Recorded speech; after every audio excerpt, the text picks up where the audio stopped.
Hello everyone, आप सभी को रमक नमस्कार। कैसे हो आप सभी? उम्मीद करता हूं कि मेरी आवाज आप सभी तक बुलंद तरीके से पहुंच रही है। आप सभी स्वस्थ हैं, मस्त हैं और सीजीएल 2022 की तैयारी में पूरी तरह से व्यस्त हैं। सभी का स्वागत है अर्जुना बैच में। सुबह सुबह हम लोग अर्जुना बैच में एडवांस मैथ्स करेंगे, शाम को हमारी अरिथमेटिक चलेगी और धीरे धीरे धीरे धीरे करके आप देखोगे कि आपकी मैथ्स बेहतर से बेहतर से बेहतर से बेहतर होती जा रही है।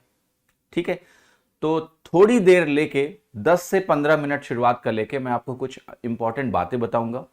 टेलीग्राम चैनल, टेलीग्राम ग्रुप वगैरह वगैरह के बारे में, पीडीएफ कैसे मिलेंगी, क्लास नोट्स कैसे मिलेंगे, सो दैट प्रॉब्लम्स ना हो। आप इंडिविजुअली सपोर्ट से पूछोगे, फिर उसमें रिस्पॉन्स भी कई बार लेट होता है क्योंकि बहुत क्वेरीज आती हैं।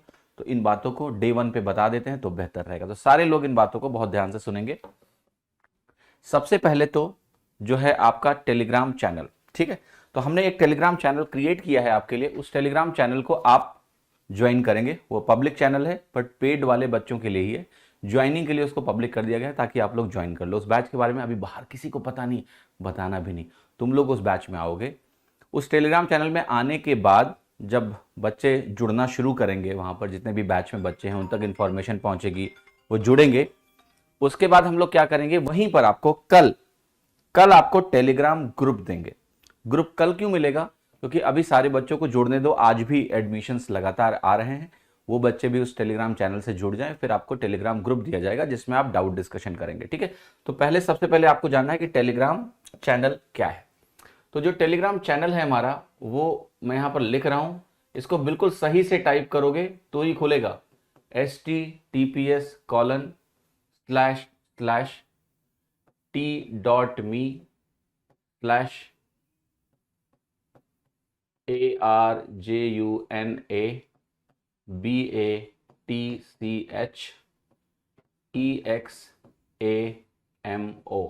ठीक है, तो ये है टेलीग्राम चैनल जो आपके लिए बनाया गया है। टेलीग्राम चैनल अर्जुना बैच एग्जामो, HTT, बिल्कुल ऐसे ही ब्राउजर में टाइप कर देना आप। ठीक है, तो आपको टेलीग्राम चैनल मिल जाएगा और टेलीग्राम चैनल आप क्या कर सकते हो, ज्वाइन कर सकते हो। ठीक है, तो यहां भी आप टेलीग्राम चैनल ज्वाइन करेंगे।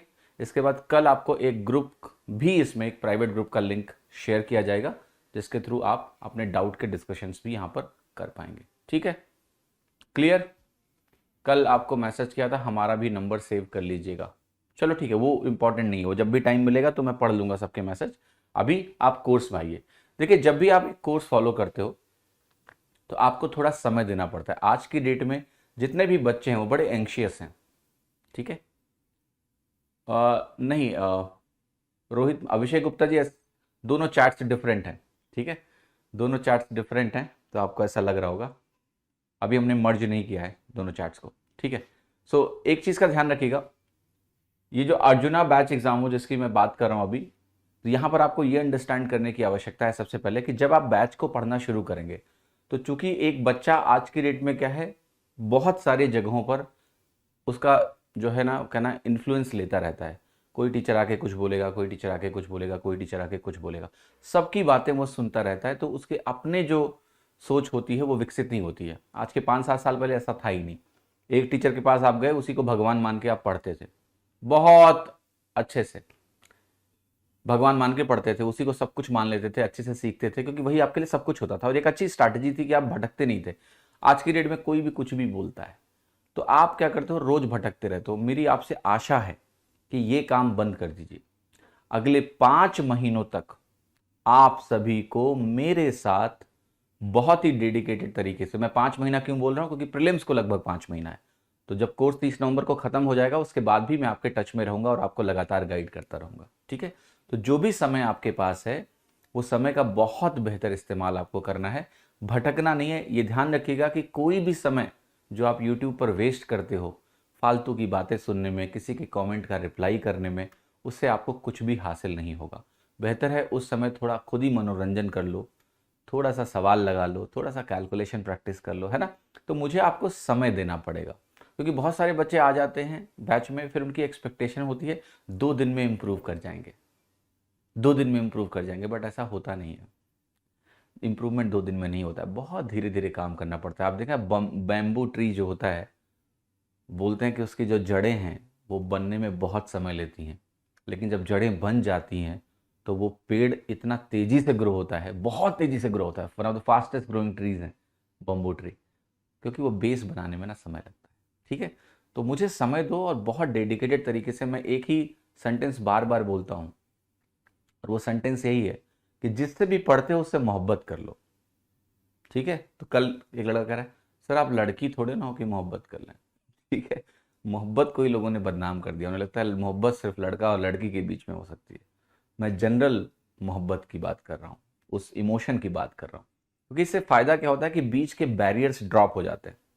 आप अगर किसी को बोलो कि हाँ यही मेरे मैथ्स के टीचर हैं, इनकी बात ही मुझे सुननी है, तो बीच के बैरियर्स खत्म हो जाते हैं, कन्फ्लिक्ट खत्म हो जाता है। और जब बीच में कन्फ्लिक्ट नहीं रहेगा तो आपको लगेगा हाँ जो मैं बोल रहा हूँ वो सही बोल रहा हूँ, तो आप उसी दिशा में चलोगे, भटकोगे नहीं, कहते हैं ना दिग्भ्रमित नहीं होगे।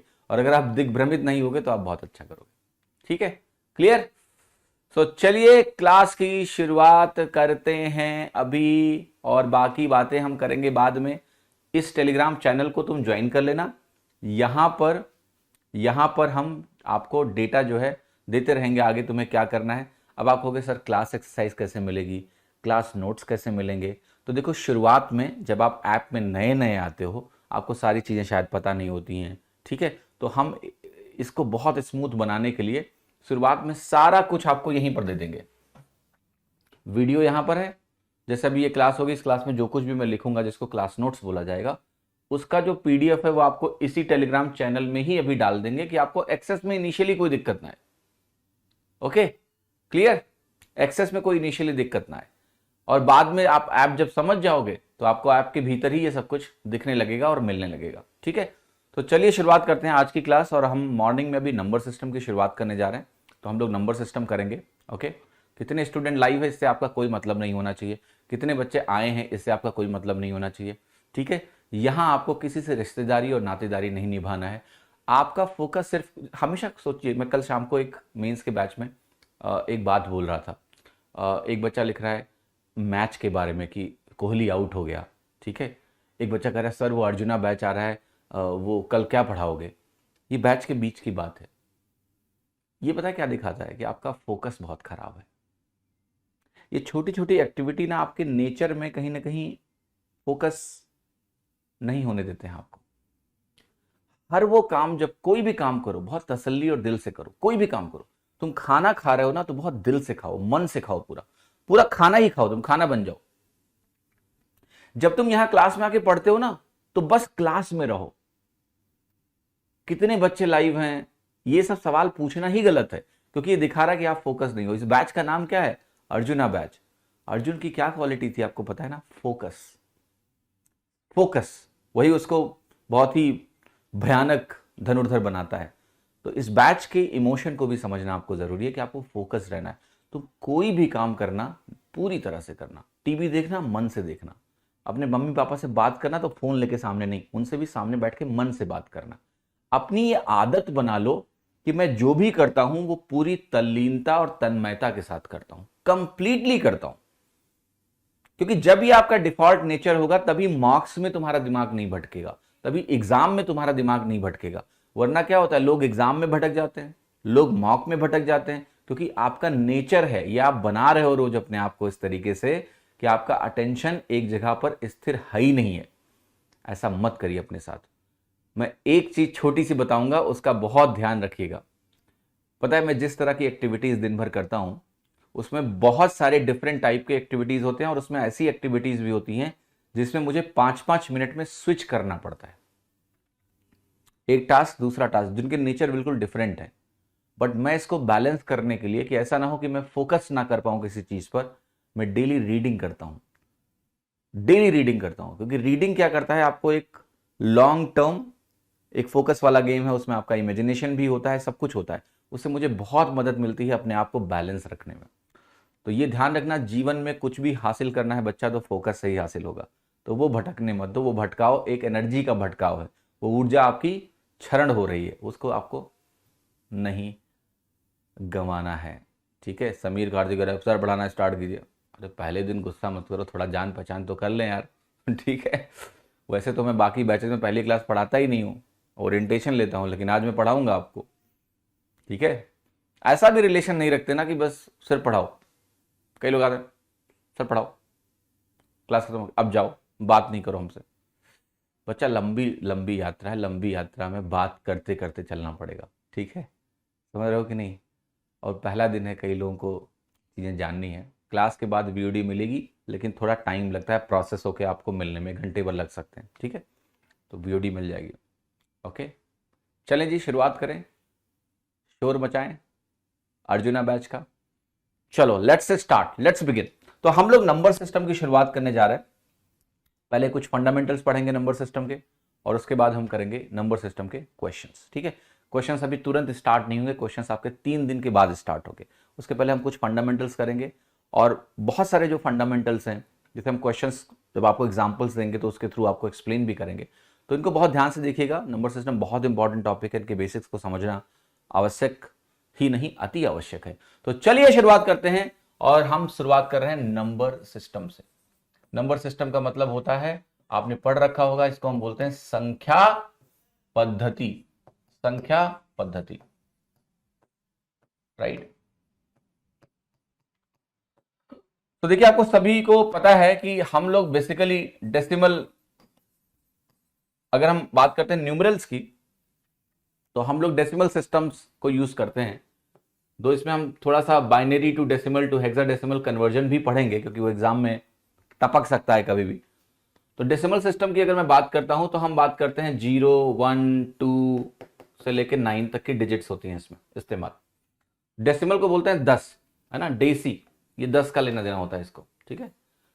अगर हम बात करते हैं बाइनरी की, तो बाइनरी में आपके, बाइनरी का मतलब 2 होता है, 2। तो बाइनरी में आपके जो डिजिट्स इस्तेमाल होंगे वो सिर्फ 0 और 1 होंगे, ठीक है। जैसे हम बात करेंगे, एक ऑक्टल सिस्टम होता है। सो ऑक्टल सिस्टम में ये नंबर रिप्रेजेंटेशन के तरीके हैं। अभी मैंने नंबर सिस्टम में नंबर्स को डिवाइड नहीं किया, टाइप ऑफ नंबर्स, ठीक है। ऑक्टल सिस्टम में क्या होता है कि 0 से 7 तक की डिजिट्स का इस्तेमाल होता है। 0 से 7 तक की डिजिट्स का ही इस्तेमाल करके सारे नंबर लिखे जाते हैं, बस। तो डेसिमल सिस्टम जो हम यूज करते हैं, ये इकलौता सिस्टम नहीं है दुनिया में। जैसे हमने बोला 111, तो 111 बाई डिफॉल्ट हम समझते हैं कि भैया ये तो डेसिमल सिस्टम वाला 111 है। 100 + 10 + 1, आपने स्थानीय मान लिखा था कभी? स्थानीय मान लिखा होगा। तो 123 एक नंबर है, इसका स्थानीय मान जब लिखते थे तो हम कहते थे कि 3 का स्थानीय मान होता है 3 × 1, 2 का स्थानीय मान होता है 2 × 10, 1 का स्थानीय मान होता है 1 × 100। सबकी अपनी एक प्लेस वैल्यू होती है, और ये 10 से मल्टीप्लाई इसलिए करते थे क्योंकि ये डेसिमल सिस्टम था। अगर हम 123 को ऑक्टल सिस्टम में लिखते, ये ऑक्टल सिस्टम में होता, तो हम ऐसा नहीं करते। हम कहते कि ये है 3 × 1, ये ठीक है, ये 2 × तुम्हारा हो जाता 8, और ये होता 1 × 8 स्क्वायर। तो इसके प्लेस वैल्यूज ऐसे ऐसे लिखे जाते। मैं आपको ये समझाने की कोशिश कर रहा हूं कि तुम जो नंबर को जानते हो, या हम जो नंबर बोलचाल भाषा में यूज करते हैं, वो बाई डिफॉल्ट डेसिमल सिस्टम है, जिसमें 0 से लेके 9 तक की डिजिट्स का यूज करके सारे नंबर्स को लिखा जाता है, ठीक है। तो इस पे हम बाद में वापस आएंगे, और हम इनके कन्वर्जेंस भी सीखेंगे कि एक को दूसरे में कैसे कन्वर्ट किया जाता है, वो एंड गेम बाद में होगा। लेकिन सबसे पहले हमें यह समझना है कि आखिर जो नंबर सिस्टम होते हैं उसमें नंबर्स के क्या प्रकार होते हैं, कितने तरह के नंबर होते हैं। तो आप में से कोई बताएगा कि नंबर्स को अगर मुझे डिवाइड करना हो, पहला डिवीजन, तो किस तरह के नंबर्स में उसका डिवीजन किया जाएगा? एनीवन? अगर मेरे पास, मैं कहूं कि मेरे पास एक इंटायर नंबर सिस्टम है, तो उस इंटायर नंबर सिस्टम में अगर मैं हायरार्की बिल्ड करूं, तो सबसे पहले मैं क्या लिखने वाला हूं? जल्दी बताएं, जल्दी बताएं। आप कहोगे सबसे पहले नंबर होगा आपका रियल नंबर्स। तो रियल नंबर्स को हम बोलते हैं वास्तविक संख्याएं, ठीक है। वास्तविक संख्याएं, ये क्या होते हैं अभी देखेंगे। वास्तविक संख्या, राइट। फिर आपका यहां पर होता है इमेजिनरी नंबर, इसको कॉम्प्लेक्स नंबर्स भी बोलते हैं। इमेजिनरी नंबर्स, इनको बोलते हैं काल्पनिक संख्याएं, ठीक है। लेकिन इन काल्पनिक संख्याओं से आपका कोई लेना देना नहीं है आपके सिलेबस में। दो ये कुछ अलजेब्रा के क्वेश्चंस में आती हैं, बट आपको कभी इनको ये समझने की जरूरत नहीं है कि काल्पनिक संख्याएं हैं तो इनको कैसे रिप्रेजेंट करेंगे। हमें जानना है कि हाँ, काल्पनिक संख्याएं नाम की चीज होती हैं, राइट। लेकिन हमें इनमें अंदर नहीं घुसना है कि ये कैसे दिखते हैं, इनसे हमें व्यवहार नहीं बनाना है, ये आपके सिलेबस में नहीं है। ठीक है, तुम्हारा जो व्यवहार होगा पूरा वो रियल नंबर से होगा, वास्तविक संख्याओं से होगा। ठीक है बालक, अब देखो, अब रियल नंबर जो है इसके भी कई प्रकार होते हैं, और ये कई प्रकार मैं यहां पर लिख रहा हूं।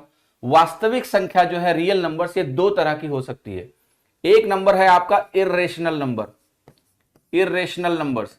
मैं इस पे सब पे विस्तार से आऊंगा क्योंकि ये समझना आपको बहुत जरूरी है, इसके बगैर नंबर सिस्टम कुछ नहीं जानते हो तुम। फिर यहां पर आपका आया रेशनल नंबर्स।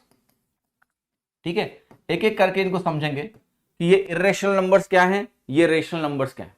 ठीक है, जो आपके रेशनल नंबर्स होते हैं इनके भी फर्दर हम इनको डिवाइड कर सकते हैं, इसको हम बोलेंगे परिमेय, परिमेय संख्या, और ये हमारी हो जाएगी अपरिमेय संख्या, अपरिमेय।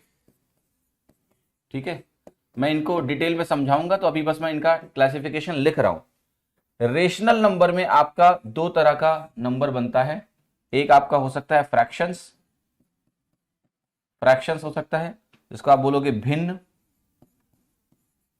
और एक आपका हो सकता है इंटीजर्स यानी पूर्णांक, इंटीजर्स जिसको आप बोलते हो पूर्णांक, पूर्णांक, पूर्णांक, पूर्णांक। इंटीजर्स भी कई प्रकार के होते हैं, एक होता है आपका नेगेटिव इंटीजर्स, ऋणात्मक पूर्णांक, इनको कहते हैं नेगेटिव पूर्णांक। एक आपका होता है सिंपली जीरो, अकेले जीरो को इधर लिखेंगे, और यहां पर आपका होता है ये जिसको हम बोलते हैं पॉजिटिव इंटीजर्स, इसको बोलते हैं पॉजिटिव पूर्णांक। और एक चीज ध्यान रखना, जो पॉजिटिव इंटीजर्स होते हैं इनको हम नेचुरल नंबर्स भी बोलते हैं, नेचुरल नंबर्स भी बोलते हैं, इनको हम बोलते हैं प्राकृतिक संख्याएं।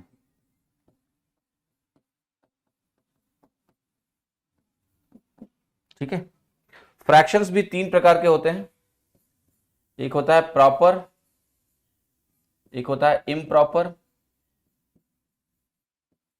और एक होता है मिक्स्ड। अब इनके बारे में मैं एक एक करके बात करूंगा। तो सबसे पहले बालक और बच्चों आते हैं नेचुरल नंबर से। इसको नेचुरल नंबर क्यों बोला जाता है, प्राकृतिक संख्या क्यों बोला जाता है? क्या ये नंबर्स प्रकृति ने दिए हैं? क्या जब हम लोग पैदा हुए थे तो हमें भगवान ने कहा था ये लो नंबर प्राकृतिक संख्या, लेकिन प्राकृतिक क्यों बोलते हैं इसको? बाकी क्या गैर प्राकृतिक संख्याएं हैं? देखो, इसको प्राकृतिक संख्याएं इसलिए बोला जाता है क्योंकि अगर आप जाओ और देखो कोई आदमी पढ़ा लिखा नहीं है तो उसको भी गिनतियां आती हैं 1 2 3 4। ये बेसिक काउंटिंग के नंबर्स हैं। बचपन में जब आप पैदा होते हो ना तो आपको सबसे पहले क्या सिखाया जाता है? Negative integers, complex number. क्या सिखाते हैं माँ बाप? 1 2 3 4, 1 2 3 4, यही सिखाते हैं कि नहीं? क्योंकि भैया पढ़ो या नहीं पढ़ो ये नंबर तुम्हें जानना चाहिए, गिनने के काम आता है। तो इसलिए इनको प्राकृतिक संख्याएं बोला जाता है। ये बहुत ही व्यवहारिक संख्याएं हैं जो सबको अपनी लेन देन में रोजमर्रा के जीवन में इस्तेमाल करना पड़ता है, इसलिए इनको हम प्राकृतिक संख्याएं बोलते हैं। ठीक है, because we have to use it, हम पढ़ें या ना पढ़ें हमें जरूरत पड़ती है इनकी। अब कुछ क्लासिफिकेशन मैंने यहां पर नहीं लिखे हैं तो एक एक करके इनके बारे में अब विस्तार से मैं चर्चा करनी पड़ेगी, ये इनका फ्लो है। ठीक है, तो अब मैं आता हूं आपके सामने रियल नंबर, वास्तविक संख्या क्या होती है, इनको मैं अब एक्सप्लेन करने जा रहा हूं। तो मैं लिख रहा हूं कि what is real number. Real number मतलब वास्तविक संख्या क्या होती है? क्या होती है वास्तविक संख्या? आप कहोगे चलो देखते हैं। तो भैया देखो, बचपन में तुम्हें एक नंबर लाइन दिखाई गई होगी, ऐसे कुछ बनाया गया होगा, ये नंबर लाइन है, इसको हम बोलते हैं नंबर लाइन। ये नंबर लाइन क्या होती है? इधर भी माइनस इन्फिनिटी तक जाती है और इधर ये जाती है प्लस इन्फिनिटी तक, मतलब ये कहीं रुकती नहीं है। ठीक है, अब ये जो नंबर लाइन है, इस नंबर लाइन पे यहां पर हो गया आपका शून्य, शून्य हो गया। इधर जो होगा ये एरिया, इधर अगर तुम जाओगे तो ये होंगे नेगेटिव नंबर्स, और अगर तुम इसके आगे जाओगे ये तो ये आपके होंगे पॉजिटिव नंबर्स। अब इस पे जितने भी नंबर होंगे वो आपके रियल नंबर्स हैं। जैसे आप कहोगे कि यहां पर एक नंबर है 1, तो 1 क्या है? एक रियल नंबर है। इवन 0 से 1 के बीच में आने वाले सारे नंबर रियल नंबर्स हैं। Okay, this yellow colour and white is not good, मतलब तो कौन सा रंग यूज करें, ये वाला, बता दो यार। केसरिया मत बोल देना, कह देना कि रणवीर आलिया का गाना सुने हैं सर, केसरिया रंग यूज करो। ठीक है, 2 3 ऐसे करके चलते जाएंगे। ये है -1, यहां है लेट से -2। तो देखिए ये तो पूर्णांक है, बट इनके बीच में भी बहुत सारे नंबर्स हैं, बहुत सारे नंबर्स हैं। 0 से 1 के बीच में, 0 से 1 के बीच में आपको पता है कितने नंबर्स हैं, कितने नंबर्स हैं? Infinite numbers. 0 से 1 के बीच में ही इनफाइनाइट नंबर्स होंगे। 0 से 1 तुम छोड़ दो, 0 से लेके 0.00000000000000 नहीं, रोजी रोजी नहीं बोल रहा हूं मैं, तुम कहोगे रोजी सर की लग रहा है गर्लफ्रेंड थी कभी, रोजी रोजी कर रहे हैं, ऐसा कुछ नहीं है। ठीक है, मैंने कहा इनसे इनके बीच में कितने नंबर होंगे, इससे इसके बीच में इनफाइनाइट नंबर्स होंगे। कोई भी 2 पॉइंट तुम नंबर लाइन पे चूज कर लो, कोई भी 2 पॉइंट, इट डजेंट मैटर वो कितने करीब हैं, उनके बीच में इनफाइनाइट नंबर्स होते हैं। जब मैं कहता हूं इनफाइनाइट नंबर्स, मैं कहता हूं इनफाइनाइट रियल नंबर्स, क्योंकि हम अभी इमेजिनरी की तो बात ही नहीं कर रहे हैं, हम रियल नंबर्स की बात कर रहे हैं जो इस नंबर लाइन पे बनाए जा सकते हैं। तो समझ में आया आपको? कोई भी 2 नंबर ले लो, कितने भी पास ले लो, उनके बीच में इनफाइनाइट रियल नंबर्स होंगे। ओके, इनफाइनाइट रियल नंबर्स होंगे। क्लियर है? That is something which is very important. इस पे आपके स्टेटमेंट बेस्ड क्वेश्चन भी बनाए जा सकते हैं। ओके, आप देखो इसके बाद ये क्लासिफिकेशन आपको क्लियर होगा। इसमें दशमलव के नंबर्स भी आ गए, मतलब रियल नंबर्स की बात करूं मैं तो ये 0.001 भी रियल नंबर है। यहां पर आप बोलो कि मेरा एक नंबर है वो है 1.5, ये भी रियल नंबर है। यहां पर एक मेरा नंबर है 5/2, ये भी एक रियल नंबर है। आपको मेरा एक नंबर है √3, यहां पर √3, ये भी रियल नंबर है। ये सारे रियल नंबर्स हैं। तो any number that you can think of is real number. ठीक है, तो ये आपका रियल नंबर हो गया। अब रियल नंबर के क्लासिफिकेशन में मैंने आपको क्या बोला, रेशनल नंबर और इर्रेशनल नंबर। अब जरा इनके बारे में थोड़ा सा जानते हैं कि रेशनल नंबर क्या है और इर्रेशनल नंबर क्या है। तो मैंने यहां पर लिखा रेशनल नंबर्स, जिसको हमने बोला परिमेय संख्या। परिमेय संख्या देखो क्या होती है, समझे? बहुत ही अच्छा है, और इस क्लासिफिकेशन में मैं खूब टाइम लगाता हूं, बिकॉज अगर तुम यही नहीं समझ पाए तो क्या समझे नंबर सिस्टम में। नोट ना करें, अभी सीखें, बाद में इसका PDF मिल जाएगा, पढ़ लेना उसी से, फिर नोट कर लेना। अभी सीखो, पहले समझो हर चीज को। तो रेशनल नंबर्स क्या होते हैं, ध्यान से देखना। रेशनल नंबर को समझने के पहले आपको थोड़ा सा इंटीजर समझना पड़ेगा। ठीक है, कि पूर्णांक क्या होते हैं। तो मैं यहां पर आता हूं और मैं यहां लिख रहा हूं इंटीजर पूर्णांक। आप सभी जानते हो पूर्णांक क्या होते हैं, बट फिर भी देखो पूर्णांक क्या होते हैं, जो पूरे अंक हो, पूर्ण अंक, इंटीजर, जिनकी इंटीग्रिटी हो, कोई फ्रैक्शन टर्म ना हो। तो जैसे हमारा 1 हो गया, 2 हो गया, 3 हो गया, डॉट डॉट डॉट, ऐसे हमारा -1 हो गया, -2 हो गया, -3 हो गया, डॉट डॉट डॉट, और 0। ये सारे नंबर्स क्या हैं, इंटीजर हैं, पूर्ण अंक हैं, इनमें कोई भाग नहीं है, पूरा का पूरा है। ओके, पूरा का पूरा है। -1 पूरा का पूरा है, ऐसा नहीं कि -1.2 है, -2.3 है, नहीं। इंटीजर का मतलब कंप्लीट, 1 2 3, -1 -2 -3 0। तो अब परिमेय संख्याओं को कैसे डिसाइड किया गया है कि भैया ये जो संख्या होती है ये ऐसी होती है, P/Q टाइप की होती है। ये संख्या P/Q टाइप की होती है, जहां पर P और Q जो आपके होते हैं वो पूर्णांक होते हैं, इंटीजर होते हैं। फिर आप लेकिन एक बात पूछोगे कि अगर P और Q दोनों इंटीजर हैं और मान लिया मेरा Q 0 हो जाए, क्योंकि Q इंटीजर है, 0 भी हो सकता है। अगर ये 0 हो गया तो समथिंग अपॉन 0 अनडिफाइंड होता है। तो एक बात आप हमेशा लिख लेना कि कोई भी नंबर है 1/0 की बात करें या हम P/0 की बात करें, ये हमेशा अनडिफाइंड होता है। इसकी वैल्यू इन्फिनिटी नहीं होती है, ये गलती मत करना कभी भी। अनडिफाइंड होता है, अपरिभाषित होता है। अगर मैं कभी भी बात करूं आपसे कि कोई भी नंबर है उसमें डिनोमिनेटर उसका अंश हर उसका 0 हो जाए, तो वो अपरिभाषित होता है, अनडिफाइंड होता है। ये ओ नहीं है, ये 0 है, ठीक है, ये 0 है। तो P और Q हमारे इंटीजर हो, पूर्णांक हो, और साथ ही साथ Q हमारा 0 ना हो, तो ये संख्या क्या कहलाएगी? रेशनल नंबर कहलाएगी, ठीक है। P बाई क्यू ही बोलते हैं, A बाई बी क्यों नहीं बोलते? आप A बाई बी बोल दो, आप सच्चिदानंद बटे कुमार बोल दो, बस आप बोल दो कि सच्चिदानंद और कुमार दोनों इंटीजर्स हैं और सच कुमार की वैल्यू 0 नहीं हो सकती है। तो ये तो टर्म्स हैं, इसमें ज्यादा आपको घुसने की आवश्यकता नहीं है कि क्यों बोलते हैं। आप कुछ भी बोले तो वेरिएबल्स हैं यार। अब देखिए, इसको समझाते हैं, इसका एग्जाम्पल लिखता हूं मैं। तो इसका एग्जाम्पल मैं लिखने जा रहा हूं और आपको बताना है कि ये है कि नहीं है, रेशनल नंबर है कि नहीं है। आपको पता करना है इसमें रेशनल नंबर कौन सा है। तो मैं लिख रहा हूं 10/17, 27/18, √16/9, √25/9, √26/13। ओके, और √3/√2। आपको बताना है इसमें से कौन कौन से नंबर्स हमारे रेशनल नंबर हैं और कौन कौन से हमारे रेशनल नंबर नहीं है। आप कहोगे ये जो है इंटीजर इंटीजर दोनों इंटीजर हैं और Q 0 नहीं है, Q तो कहीं 0 नहीं है, तो ये क्या हो गया? रेशनल नंबर हो गया। इसको मैं R लिख रहा हूं, रेशनल नंबर है। ये 27/18 लिखा हुआ है मेरे सामने। अगर ये 27/18 लिखा हुआ है तो ये भी रेशनल नंबर हो गया, सारी कंडीशंस को फुलफिल कर रहा है कि नहीं कर रहा है? यस, ये रेशनल नंबर, ये भी रेशनल नंबर। यहां है तो आपने कहा यार ये तो √16 है। क्या √16 इंटीजर है?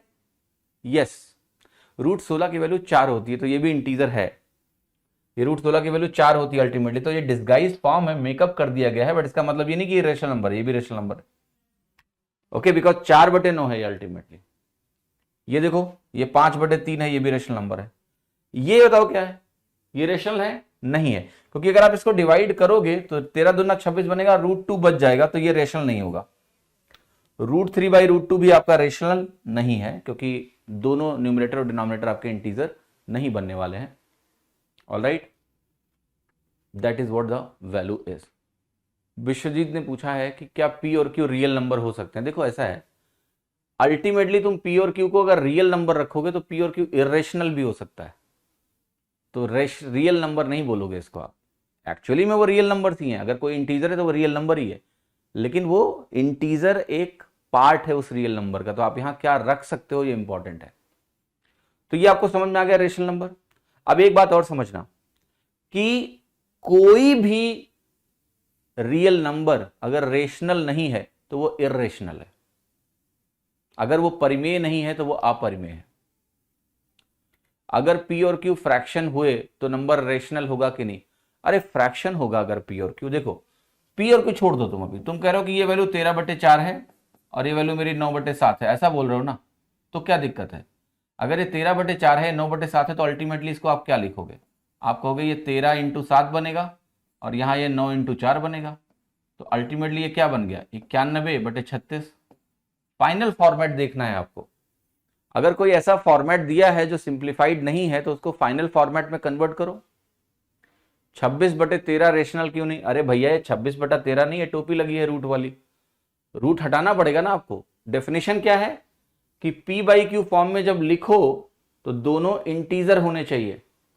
अगर आप इसको P/Q के फॉर्म में लिखोगे, डिवाइड भी करोगे, ये पता करने के लिए कि कहीं डिस्गाइज फॉर्म तो नहीं लिखी हुई है, जैसे ये लिखा हुआ था, तो डिवाइड करोगे तो ये बनेगा √2/1। √2/1 रेशनल नहीं है। √3/2 कौन सा नंबर बता रहे हैं ना अभी आपको, ठीक है। अब ये कह रहा है 0/1 रेशनल है या नहीं है। 0/1 की वैल्यू होती है 0, वो रेशनल नंबर है, हर इंटीजर रेशनल नंबर। अभी मैं वापस आऊंगा, आपको ज्यादा समझ में आएगा, अभी पहले इसको ध्यान से देखो। दूसरी बात मैं लिखने जा रहा हूं, अभी बहुत ध्यान से देखिएगा, और वो दूसरी बात यह है, जो नोट आपको अभी मैं देने जा रहा हूं वो देखिए। वो नोट आपका ये है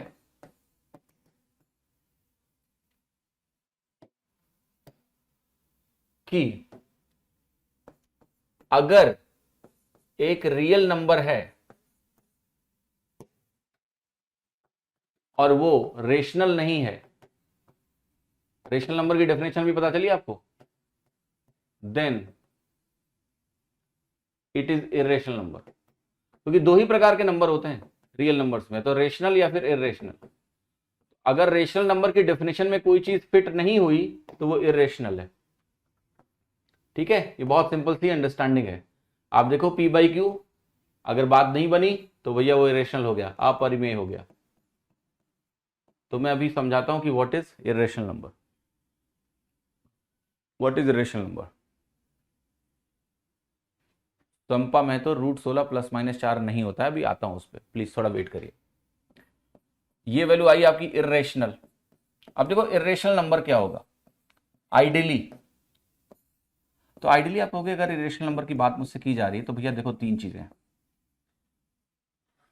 हम अगर एक नंबर को ऐसे लिखेंगे जैसे मैंने वहां आपको दिखाया था √3/2, आप कहोगे ये जो नंबर है √3 ये क्या है, ये इंटीजर नहीं है और ये इंटीजर है, हमें यहां दोनों इंटीजर चाहिए, तो ये क्या हो गया, सिंपल हो गया इरेशनल नंबर, कोई शंका नहीं है इसमें। ठीक है, ये क्या हो गया आपका, ये इरेशनल नंबर हो गया। अब इरेशनल नंबर को या तो आप डायरेक्टली ऐसे पहचान लोगे कि भैया ये रेशनल वाली डेफिनेशन में फिट नहीं बैठ रहा है तो ये इरेशनल होगा, लेकिन कई बार क्या होता है कुछ ऐसे नंबर्स आपको दिए जाएंगे, जैसे मैं एक एग्जांपल देता हूं आपको, पाई। पाई की वैल्यू आपको पता है क्या होता है, ये पाई भी एक इरेशनल नंबर है, पाई आपका इरेशनल नंबर है, इट इज इरेशनल नंबर, क्योंकि दशमलव के बाद टर्मिनेट वगैरह नहीं होता है, मैं उसके बारे में भी आके बात करता हूं। ओके, जो पी बाई क्यू के फॉर्म में ना हो अपरिमेय संख्या होगा। अभी अभी पूरी बात सुन लो पहले सभी लोग प्लीज, जो भी बता रहा हूं पूरी बात सुनो पहले। अब देखिए क्या होता है कि कई बार नंबर्स ऐसे नहीं लिखे जाते, जैसे ये जो अपरिमेय संख्या है √3, अगर √3 को हम खोलेंगे या फिर हम पाई को खोलेंगे तो एक पैटर्न मिलता है, और उस पैटर्न को समझ के भी हम रेशनल और इरेशनल का जजमेंट ले सकते हैं। जैसे मैं एक एग्जांपल आपको देने जा रहा हूं, सभी लोगों को बताना है। जैसे एक नंबर है मान लिया 1/3, और 1/3 की वैल्यू मैं कहूं निकालो क्या होगी, या 10/3 बोल देता हूं, तो आप कहोगे ये वैल्यू होगी 3.3333333। क्या ये कहीं रुकेगा? ये कहीं नहीं रुकने वाला, ये ऐसे चलता रहेगा। मैं आपसे बोलूं मुझे बताओ 10/7 क्या होगा, तो आप कहोगे 7 के नम 7, 7 चौके 28, 7 दूनी 14, 14 के बाद 6 बचा, 7 8 56, 4 बचा, 7 5 35, 5 बचा, 7 7 49, 1 बचा, फिर यही चीज रिपीट हो जाएगी आपकी 1 4 2 8 5 7, बिकॉज एक आया जहां पर वहां पर ये रिपीटेशन होना शुरू हो जाएगा, डॉट डॉट डॉट। तो आपको एक चीज मालूम चलेगी कि जब भी मेरे पास कोई रेशनल नंबर है यानी परिमेय संख्या है, ठीक है, तो उस परिमेय संख्या को अगर मैं डिवाइड करूं तो डिवाइड करने के बाद जो डिजिट्स होती हैं वो रिपीट होना स्टार्ट हो जाती है। कोई भी परिमेय संख्या आप ले लो और उसको आप डिवाइड करो, अगर वो दशमलव में जा रही है और पूरी नहीं कट रही है, कंप्लीटली कट नहीं रही है, जैसे हो सकता है आपको नंबर ये लो 16/5, अब ये 16/5 क्या होगा, ये कहोगे 5 3 15 हो गया, 5 दूनी 10 हो गया, 3.2, तो जो पूरा का पूरा डिवाइड हो जाएगा उसको हम बोलते हैं टर्मिनेटिंग, और जो पूरा का पूरा डिवाइड नहीं होगा उसको हम बोलेंगे नॉन टर्मिनेटिंग। तो पहले आपको यह समझना है कि टर्मिनेटिंग क्या होता है, तो मैं यहां पर लिख रहा हूं टर्मिनेटिंग डेसिमल, टर्मिनेटिंग डेसिमल, और यहां पर आपका हो गया नॉन टर्मिनेटिंग डेसिमल्स। तो बहुत ध्यान से इसको समझिएगा क्योंकि ये बहुत काम की चीज है, इसी पे बेस्ड आपके बहुत सारी चीजें होती हैं।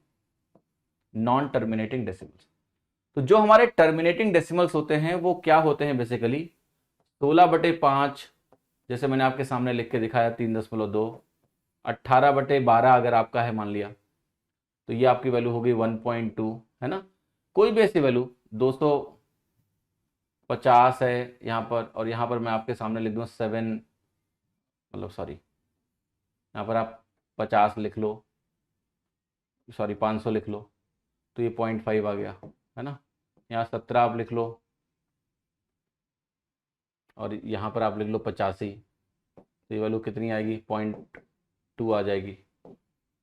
तो कोई भी ऐसा फ्रैक्शन जो आपका टर्मिनेट हो जाएगा, मतलब दशमलव के बाद यू हैव टर्मिनेशन हैपनिंग, मतलब रुक गया, बिल्कुल एग्जैक्ट वैल्यू आपने निकाल ली, तो इसको बोलते हैं टर्मिनेटिंग डेसिमल। हिंदी में आपको बोलोगे तो इसको बोलते हैं शांत दशमलव। शांत हो गया ये, शांत दशमलव, ठीक है। और ये होता है अशांत, ये शांति नहीं होगा दिमाग में, जैसे आपके अशांति नहीं होती है, ऐसे ये अशांत दशमलव है, इसके दिमाग में खुरापात जो है चलती ही रहती है, खट खट खट खट खट खट। तो ये क्या करेगा, मैं इसको दिखाता हूँ, अशांत दशमलव। ये तुम्हारा अशांत दशमलव है, 10/3, जो कि आपका 3.33333 टाइप का ऐसे, ठीक है। मैं आपसे कहूँ कि मुझे निकालना है, मान लिया 10/6, है ना, तो ये क्या मिलेगा, 1.666666 लाइक दैट।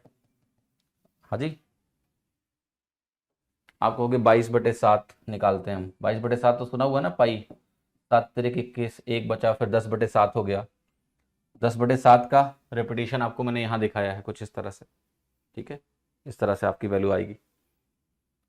तो ये 142,857, 142,857 डॉट डॉट डॉट।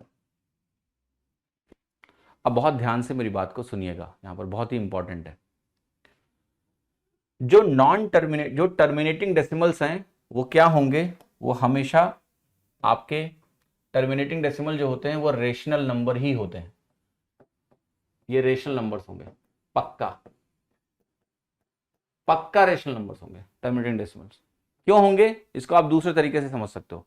अगर मैं आपको एक वैल्यू दूं, मान लिया 1.357, और ये टर्मिनेट हो रहा है ऐसे, टर्मिनेट हो गया ऐसे, तो ये रेशनल नंबर हमेशा इसलिए होगा क्योंकि आप इसको पता है, आपको ऐसे लिख सकते हो 1357/1000। दशमलव को मैं हटा सकता हूं, नीचे 1000 लिख सकता हूं, तो ये हमेशा वो P/Q का फॉर्म बना देगा जो रेशनल नंबर की डेफिनेशन होती है। तो कोई भी टर्मिनेटिंग डेसिमल अगर आपके पास है, तो टर्मिनेटिंग डेसिमल हमेशा क्या होता है, रेशनल नंबर होता है, हमेशा परिमेय होता है, ठीक है। ये स्टेटमेंट बेस्ड क्वेश्चन आ सकता है कि शांत दशमलव परिमेय संख्या होती है, ट्रू है, ठीक है। अब नॉन टर्मिनेटिंग डेसिमल्स जो होते हैं ना, ये परिमेय भी हो सकते हैं और अपरिमेय भी हो सकते हैं, रेशनल भी हो सकते हैं, इरेशनल भी हो सकते हैं। आप कहोगे ये कैसे और ये क्या झमेला है, तो आपको कुछ जो पैटर्न है वो समझने पड़ेंगे, ठीक है। अब मैं आपको जो बोलने जा रहा हूं बहुत ध्यान सुनना। अगर हमारा ये नंबर हमने रेशनल नंबर को डिवाइड कर करके लिखा है, तो हमें पता है कि ये हमारे नंबर क्या है, रेशनल नंबर्स हैं। रेशनल नंबर जब भी नॉन टर्मिनेटिंग होंगे, वो हमेशा एक रेपिटेशन होता है उनका दशमलव के बाद, कभी ना कभी एक पैटर्न होता है। जैसे यहां 3.3 रिपीट हो गया, और देखो ध्यान से, जब भी ये 3 रिपीट हो गया तो इसको हम ऐसे बार लगा सकते हैं। इस बार का मतलब ये होता है कि यही संख्या बार बार रिपीट हो रही है। अगर मैंने 3.3 के ऊपर, 3 के ऊपर बार लगाया, तो मतलब है 3.3 वो रिपीट होता जा रहा है। ये जो नंबर है आपका, ये हो गया आपका 1.6 का बार, मतलब ये हो गया 6 बार बार रिपीट हो रहा है, ठीक है। यहां पर ये आपका 142857 रिपीट हो रहा है, तो इसको मैं ऐसे भी लिख सकता हूं कि 3.142857 आपका रिपीट हो रहा है। इसके ऊपर बार लगा दिया कि यही बार बार रिपीट हो रहा है। तो ध्यान रखिएगा कि जब भी आपके टर्मिनेटिंग डेसिमल रिपीटिंग होते हैं तो वो आपके रेशनल नंबर्स होते हैं। अब यहां से दूसरी डेफिनेशन आ गई, टर्मिनेटिंग नहीं, नॉन टर्मिनेटिंग। दूसरा ये आ गया कि अगर मेरा नॉन टर्मिनेटिंग डेसिमल है, दशमलव के बाद टर्मिनेट नहीं हो रहा है और रिपीट भी नहीं हो रहा है, तो वो हमारा इरेशनल नंबर होगा, रेशनल नहीं होगा। तो यहां से दो बातें आपकी निकल के आएंगी, वो मैं आपको यहां पर लिख के बता देता हूं, ठीक है, जो इंपॉर्टेंट है आपके नोट्स के लिए, पॉइंटर्स के लिए। और वो ये हो गए कि टर्मिनेटिंग डेसिमल्स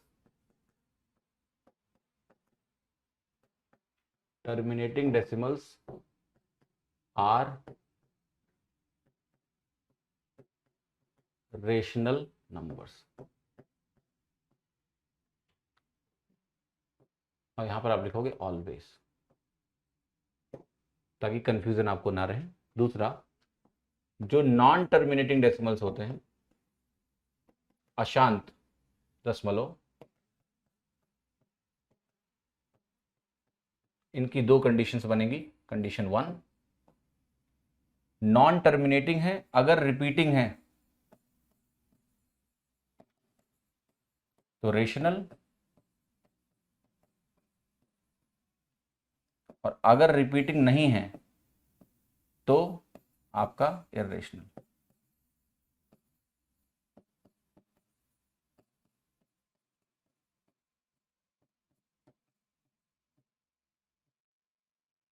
ठीक है, टर्मिनेटिंग मतलब रिमाइंडर नहीं, टर्मिनेटिंग मतलब रिमाइंडर नहीं, टर्मिनेटिंग का मतलब कट गया पूरा। 22/7 किसने कहा नॉन रिपीटिंग है? देखो मैं वो गफलत भी आपकी दूर कराता हूं, पहले ये समझ गए। अब मैं आता हूं दूसरे एक गफलत में जो आप बचपन से देखते आए और वहां बहुत कंफ्यूजन होता है लोगों को। एक नंबर होता है पाई और एक नंबर होता है आपका 22/7, और हमने देखा कि ये दोनों बराबर हैं। देखिए ये जो सिंबल होता है ये बहुत इंपॉर्टेंट सिंबल है। जब ये सिंबल कभी भी लगाया जाता है बराबर, इसका मतलब सिर्फ ये नहीं होता है कि दो क्वांटिटीज वैल्यू में बराबर हैं। दो क्वांटिटीज जब नेचर में भी बराबर होंगे और वैल्यू में भी बराबर होंगे तब हम ये बराबर का सिंबल लगाते हैं, वरना नहीं लगाते हैं। लेकिन हमने पाई बराबर 22/7 बहुत बार लगाया है, जो कि सरासर गलत है। ये ऐसे लिखना गलत है। कभी भी कोई तुमसे पूछे कि इज पाई इक्वल टू 22/7, आप कहोगे नो इट्स रॉन्ग। ये गलत इसलिए है, इसका कारण बता रहा हूं। ये आपका क्या है? इर्रेशनल है। पाई एक इर्रेशनल नंबर है। आपको अगर पता हो तो मैं आपकी जानकारी के लिए बता देता हूं कि पाई की वैल्यू दशमलव के बाद ट्रिलियंस ऑफ प्लेसेस तक निकाली जा चुकी है और लोग निकालते जा रहे हैं। लोग पाई को लेके ऑब्सेस्ड हो गए। 22 जुलाई को पाई डे के नाम से बनाया जाता है। 22 जुलाई को बोलते हैं पाई डे, आने वाला है। इवन 14 मार्च को, जो मार्च 14 होता है, मार्च 14, इसको भी पाई डे बोलते हैं 3.14 की वजह से। देश दुनिया भर में केक काटते हैं पाई को लेके। तो पाई एक इरेशनल नंबर है जो दशमलव के बाद टर्मिनेट नहीं होता है। ठीक है, 22/7 एक रेशनल नंबर है जो कि दशमलव के बाद जाना ही नहीं। आपको p/q का फॉर्म दिख रहा है कि नहीं दिख रहा है? यस। तो एक रेशनल नंबर एक इरेशनल नंबर के बराबर तो कभी हो ही नहीं सकता है। तो ये जो इक्वेशन है या ऐसे लिखते हैं, ये सरासर गलत है। पाई 22/7 के बराबर नहीं होता है। लेकिन हम एज्यूम करते हैं पाई को 22/7 के बराबर, ताकि आपकी जो कैलकुलेशन है वो थोड़ा सरल रहे। इन दोनों के मान समकक्ष होते हैं, दशमलव के कुछ स्थान तक इनकी वैल्यूज बराबर होती हैं, तो हम इनको इक्विवेलेंट मान के चलते हैं। वी से assume pi 22/7। Pi is never 22/7। आप पाई की वैल्यू को आप लिखोगे तो आप देखोगे दशमलव के बाद एक बहुत ही खतरनाक पैटर्न है जो नॉन रिपीटिंग है, और 22/7 तो एक रिपीटिंग पैटर्न है, इक्वल तो हो ही नहीं सकता कभी। ठीक है, तो ये आपको ध्यान रखना है कि पाई और 22/7 का इक्विवेलेंस गलत है। They are not equal but they are equivalent in terms of magnitude. तो हम एज्यूम करते हैं कि पाई 22/7 होता है, पाई 22/7 होता नहीं है एक्चुअल। ठीक है, पाई को कैसे सॉल्व करते हैं, forget about that, let's not get into pi. Pi में यहाँ लोग दुनिया अपनी जिंदगी लगा रहे हैं, पाई डे मना रहे हैं। तो जब एग्जाम निकल जाए तब तुम इसमें अपना समय लगाना कि चलो हम भी पाई को कैलकुलेट करते हैं। पाई इरेशनल नंबर है, लिख दिया मैंने यहाँ पर, pi is an irrational number. आपको कैसे पता चलेगा पाई इरेशनल नंबर है? उसका तरीका यही है कि पाई का जो मान है, पाई एक स्टैंडर्ड टर्म है। वो सर्कमफरेंस से बनाया गया ना, कि एक सर्कल लो, रेडियस लो, सर्कमफरेंस नापो, डिवाइड करके पाई निकलता है। तो वो लोगों ने निकाला है, ये नॉन टर्मिनेटिंग नॉन रिपीटिंग है, इसलिए इरेशनल है। 22/7 ही क्यों, और कुछ नहीं। 22/7 क्योंकि वही तो, देखो सर क्या कहते हैं, जो वैल्यू पाई की लिखोगे आप शुरू के कुछ स्थानों तक और उसको आप अप्रॉक्सीमेट करोगे 22/7 के आसपास आता है, तो 22/7 ले लिया उन्होंने। उसमें उसमें कोई इतना पंगा नहीं है, उसकी टेंशन मत लो तुम। अब सबने मान लिया उस बात को। 22/7 रेशनल क्यों है? रेशनल क्यों है? डोनाल्ड डक, नाम तो तुम्हारा सुना सुना लग रहा है। अरे यार पूरी डेफिनेशन सिखाई तुमको कि 22/7 p/q फॉर्मेट इंटीजर बटे इंटीजर। अब तुम कह रहे हो कि रेशनल क्यों है? लेट आए हो ना सो के तुम। समझ में आ रहा है मुझे। नाम ही है डोनाल्ड डक, तो तुम टाइम से उठोगे कैसे? ठीक है, 8 बजे कैसे उठोगे? पूरा पढ़ा दिए कहानी, अब तुम आए हो अगर, अरे ये क्या हो रहा है? ठीक है, समझ में आया सभी को? अब जैसे √3 है, आप √3 की वैल्यू कभी कैलकुलेटर से निकाल के देखना, तो √3 टर्मिनेट नहीं करता है, नॉन रिपीटिंग भी होता है, कोई पैटर्न भी नहीं होता है। ठीक है, कोई पैटर्न नहीं होगा इसमें। √3 आपका इरेशनल होता है, √5 आपका इरेशनल होता है, √7 आपका इरेशनल होता है, पाई इरेशनल नंबर है, ये सारे इरेशनल नंबर्स हैं आपके। ठीक है, चलिए आगे आगे बढ़ते हैं और समझते हैं। तो अभी आपको रेशनल इरेशनल समझ में आ गए। अब मैं कुछ नंबर्स लिखता हूं, जरा उस पर थोड़ा बता दो कौन रेशनल है कौन इरेशनल है। मैं एक नंबर लिख रहा हूं 3.12345 12345 डॉट डॉट डॉट। एक नंबर लिख रहा हूं 3.112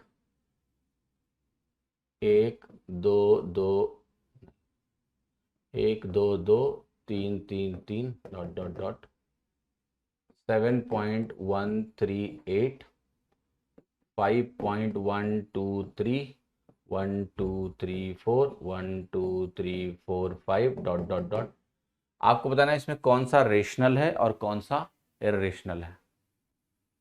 ठीक है, जल्दी से क्विक प्लीज। इसमें ये रेशनल है क्या? पहला वाला इरेशनल है, पहला वाला रेशनल है। 1 2 3 4 5 1 2 3 4 5 यानी रिपीट हो रहा है 1 2 3 4 5, तो ये रेशनल हो गया। ठीक है, इसको हम लिखेंगे रेशनल, आर का मतलब रेशनल। ठीक, दूसरा देखो 1 2 2 3 3 3 1 एक बार 2 2 बार 3 3 बार, पैटर्न तो दिख रहा है यार। दूसरा क्या है, रेशनल है इरेशनल है? ओके, दूसरा इरेशनल है, पैटर्न तो है यार यहां पर। दूसरे में 1 2 2 3 3 3 4 4 4 4, देयर इज ए पैटर्न और नॉट? तो क्या रिपीटिंग है ये? नहीं, हमें ऐसा रिपीटिंग नहीं खोजना होता है, हमें खोजना होता है एक चीज जो रिपीट कर रही हो, ना कि कोई पैटर्न हो। पैटर्न का मतलब रेपिटेशन नहीं होता है, रेपिटेशन का मतलब है सेम चीज रिपीट हो रही हो। ये 1 है 2 2 है 3 3 है, तो इसमें कोई पैटर्न रिपीट नहीं हो रहा है। एक पैटर्न है बट कोई रिपीटिंग पैटर्न नहीं है, ये रेशनल हो गया। ये तो टर्मिनेटिंग डेसिमल है, टर्मिनेटिंग डेसिमल हमेशा रेशनल नंबर होता है, शांत दशमलव हमेशा रेशनल नंबर होता है। और ये क्या है भैया, आप कहोगे 1 2 3 1 2 3 4, लोगों को लगेगा ये पैटर्न है 1 2 3 1 2 3 4 1 2 3 4 5। अरे पैटर्न नहीं देखना कि पैटर्न है, सीरीज का सवाल थोड़ा ना कर रहे हो बैठ के। 1 2 3 अगर बार बार रिपीट होता तब तो बात थी, यहाँ 1 2 3 के बाद 1 2 3 4 आ गया, फिर 1 2 3 4 5 आ गया, तो ये पैटर्न रिपीटिंग पैटर्न नहीं है। पैटर्न है बट रिपीटिंग पैटर्न नहीं है, तो ये हो गया रेशनल इरेशनल रेशनल इरेशनल। ठीक है, समझ में आया सभी को? पांचवा तो मैंने लिखा ही नहीं, पांचवा कहां से, कौन है, किसकी आंखें ज्यादा देख पा रही हैं यार? √2 √3 √7 को कैसे पहचानेंगे कि ये रेशनल है या नहीं? देखिए ऐसा है दीपक जी, अगर √4 है तब तो ये इंटीजर है, 2 बाहर आ जाएगा। और अगर √5 है जो कि परफेक्ट स्क्वायर नहीं है अंदर, वो हमेशा इरेशनल ही होता है। तो ये पढ़ लो आज, कोई भी ऐसा रूट की वैल्यू, कोई भी ऐसी रूट की वैल्यू जो अंदर परफेक्ट स्क्वायर नहीं है, मैं लिख देता हूं, ऐसा लिखा मैंने रूट, और यहां पर मैंने मान लिया लिखा x, और मैं लिख रहा हूं x जो है एक रियल नंबर है, रियल नंबर है, और इसको हमें लिखना पड़ेगा। अच्छा एक चीज और मैं समझा देता हूं बिफोर आई मूव फर्दर, ताकि कंफ्यूजन ना हो। 22/7 जो है डोनाल्ड डक जी नॉन टर्मिनेटिंग है, बट मैंने तुमको अभी पढ़ाया था थोड़ी देर पहले जब तुम सो रहे थे, और ये पढ़ाया था कि नॉन टर्मिनेटिंग नंबर्स जब रिपीटिंग होते हैं तो वो रेशनल नंबर होते हैं। इस समय जब तुम सो रहे थे, ये देखो ये देखो, टर्मिनेटिंग डेसिमल्स हैं तो रेशनल हैं, और ये भी मैंने आपको दिखाया था कि ये नॉन टर्मिनेटिंग डेसिमल्स हैं। इवन ये नोट्स लिखवा दिया है, नॉन टर्मिनेटिंग डेसिमल्स अगर रिपीटिंग है तो वो रेशनल होते हैं, पूरा एग्जाम्पल समझाया, because at that time you were sleeping, सो गए थे तुम। अब इधर आ जाओ पहले, अब जो ये कंफ्यूजन है रूट वाला, ये समझा देता हूं। देखो बहुत ही ध्यान से सुनना अभी सब लोग। पहली बात तो इसको समझो कि ये रूट क्या होता है। जैसे अभी कुछ लोगों ने लिखा कि रूट अगर है मान लिया 4, तो √4 की वैल्यू कहते हैं +-2 होगी। अब ये गलत है, सरासर गलत है, ऐसा नहीं होता है। √4 की वैल्यू +-2 नहीं होती, पहली बात तो ये, इसके बारे में बात अभी करता हूं थोड़ी देर में। अभी ये ध्यान से देखो, √4 की वैल्यू सिर्फ 2 होती है, +-2 नहीं होती, तो वो घोटाला काहे कर रहे हो तुम, समझाते हैं अभी तुमको। एक चीज ध्यान रखना कि कभी भी आपके पास स्क्वायर रूट है अगर, और इसके अंदर तुमने डाला है x, तो ये x जो है ना हमेशा 0 या 0 से बड़ा होना चाहिए। स्क्वायर रूट के अंदर जो ये x गया है ये 0 या 0 से हमेशा बड़ा होना चाहिए, वरना स्क्वायर रूट रोने लगता है। ये कभी भी निगेटिव वैल्यूज के लिए डिफाइंड नहीं होता है। ठीक है, x अगर नेगेटिव हो गया तो स्क्वायर रूट आपको इमेजिनरी नंबर्स देने लगता है, रियल नंबर्स नहीं देगा, वो हमारे काम का नहीं। तो x हमेशा 0 से बड़ा होना चाहिए, पहली बात। दूसरा, अगर इसके अंदर आपके पास जो नंबर है वो एक्स स्क्वायर टाइप का है, अगर इसके अंदर आपने एक नंबर डाला है जो कि एक्स स्क्वायर टाइप का है, तब तो बाहर क्या आ जाएगा, एक्स आ जाएगा। लेकिन अगर आपके पास इसके अंदर जो नंबर है वो मान लिया एक्स टाइप का है, जो स्क्वायर नहीं है, स्क्वायर नहीं है, जैसे मान लिया हमने कहा कि मैंने नंबर डाल दिया है 16, और इसको भी ऐसे समझाऊंगा मैं, ज़्यादा बेहतर है, वरना तुम लोग तिकड़म कुछ फर्जी वर्जी लगाओगे। जैसे मान लिया √16 है, तो √16 की वैल्यू 4 हो गई, तब तो ये आपका क्या हो गया, रेशनल नंबर हो गया। लेकिन अगर आपने अंदर √2 डाल रखा है, √3 डाल रखा है, √7, कोई इंटीजर है, पॉजिटिव इंटीजर है ऐसा जो परफेक्ट स्क्वायर नहीं है, तो ये हमेशा इरेशनल होता है। इसका जो पैटर्न बनता है हमेशा नॉन रिपीटिंग होता है, नॉन टर्मिनेटिंग होता है, तो हमेशा इरेशनल है। तो अगर स्क्वायर रूट के अंदर आपने कोई भी ऐसा नंबर डाल रखा है जो कि आपका इंटीजर है, वो भी पॉजिटिव इंटीजर है और परफेक्ट स्क्वायर नहीं है, तो वो हमेशा इरेशनल नंबर होगा। कुछ लोग रूट ऑफ प्राइम नंबर हमेशा इरेशनल होगा। प्राइम नंबर की बात नहीं कर रहा हूं, आपका कंपोजिट नंबर है तो भी वो इरेशनल है। तो इसको भी आप लिख लो नोट में, नोट में लिख रहा हूं आपका कि रूट ऑफ एक्स, एक्स क्या है आपका, पॉजिटिव इंटीजर है, और एक्स परफेक्ट स्क्वायर नहीं है, परफेक्ट स्क्वायर नहीं है। मैंने कहा कि मेरे पास एक नंबर है n जो कि √x के बराबर है, x पॉजिटिव इंटीजर है लेकिन परफेक्ट स्क्वायर नहीं है, तो जो n है वो क्या होगा, एक इरेशनल नंबर होगा, n एक इरेशनल नंबर होगा। ठीक है, अब इसमें कंफ्यूजन नहीं होना चाहिए तुमको कभी, ध्यान रखिएगा इस बात को। ठीक है, -√2 तो सोचना ही नहीं यार तुमको, कॉम्प्लेक्स नंबर की दुनिया में मत घुसिए प्लीज। स्क्वायर रूट के अंदर मैंने आपको ये सबसे पहले बोल दिया है कि हमें पॉजिटिव वैल्यू या 0 डालनी है अंदर, नेगेटिव डालते ही ये इमेजिनरी नंबर हो जाता है। अगर आपको लिखना है तो आप लिख लो, स्क्वायर रूट के अंदर अगर आपने नेगेटिव नंबर डाल दिया तो ये इमेजिनरी हो जाता है, इमेजिनरी नंबर मिलता है। और इमेजिनरी नंबर से मत खेलिए आप, वो खेल आपको नहीं खेलना है, आईआईटी के बच्चे खेलते हैं उससे, आपको नहीं खेलना है। ठीक है, क्लियर है सभी को, ऑलराइट। मैंने बता दिया ना, स्क्वायर रूट में अगर नॉन इंटीजर है तो क्या होगा। देखिए नॉन इंटीजर का केस जो होता है, जैसे क्या बोला आपने, आपने बोला नॉन इंटीजर है मेरा 11/7 है, ओके। तो अगर वो 11/7 है तो अंदर एक रेशनल नंबर है, रेशनल नंबर का स्क्वायर रूट अगर आप लोगे तो आपको देखना पड़ेगा कि क्या न्यूमरेटर परफेक्ट स्क्वायर है, क्या डिनोमिनेटर परफेक्ट स्क्वायर है, तो वो चीज आप वहीं से आप मैनेज कर लोगे। जैसे मैंने आपको बोला कि मेरे पास अंदर दिया है मान लिया 11/13, अब ये वैल्यू मुझे क्लियर है कि ये 11/13 में √11/√13 बाहर आ जाएगा। देख लो क्या है, ये इरेशनल नंबर है, तो यहां कुछ नहीं करना है। अगर आपने कहा नहीं मेरा अंदर है 25/144, तो इसका स्क्वायर रूट लोगे तो वो 5/12 आ जाएगा, तो ये रेशनल नंबर हो जाएगा। तो फंडामेंटल ये है कि आप एक इंटीजर के तौर पे इसको देख लो, फिर अगर न्यूमरेटर डिनोमिनेटर दोनों होंगे तो आप दोनों को देख लेना, क्या दिक्कत है। क्लियर है, तो उसमें पंगा नहीं है। मेन इंपॉर्टेंट चीज आपकी ये है जो आपको समझ में आ गई होगी। अब मैं वापस आता हूं फिर से यहां पर जहां से हम चले थे। आपको अब रेशनल नंबर समझ में आ गया, आपको अब इरेशनल नंबर समझ में आ गया। अब हम आते हैं फ्रैक्शंस, इंटीजर्स वगैरह वगैरह में, ये जो क्लासिफिकेशन है इनको समझते हैं। तो देखो जब हम बात कर रहे हैं रेशनल नंबर्स की, और मैंने आपको बताया कि हमारे जो रेशनल नंबर्स हैं वो p/q फॉर्मेट में होते हैं, ये हमारा रेशनल नंबर होता है, जहां पर p और q क्या है, हमारे इंटीजर हैं, इसको बोलते हैं बिलोंग्स टू, और i है हमारा इंटीजर। तो ये हो गया कि p और q इंटीजर के घर को बिलोंग करते हैं, और q हमारा 0 नहीं है, तो ये रेशनल नंबर हो गया।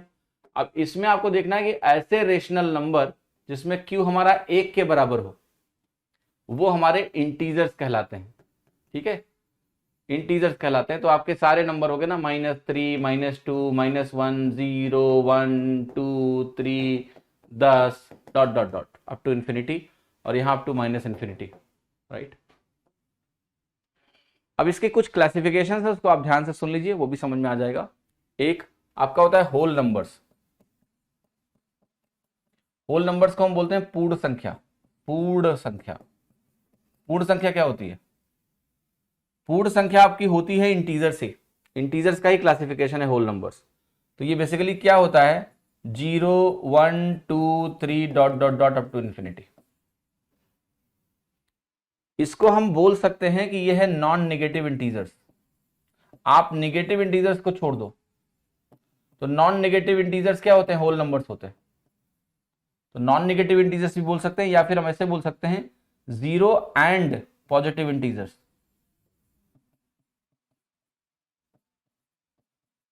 जीरो और पॉजिटिव इंटीजर्स का जो सेट होता है वो भी होल नंबर्स कहलाता है।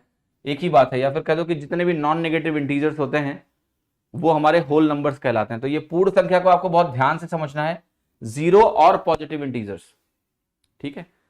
फिर एक क्लासिफिकेशन जो लास्ट में रह गया है वो हम पहले देख भी चुके हैं, और वो है आपका नेचुरल नंबर्स, जिसको हम बोलते हैं पूर्ण संख्या, सॉरी प्राकृतिक संख्या।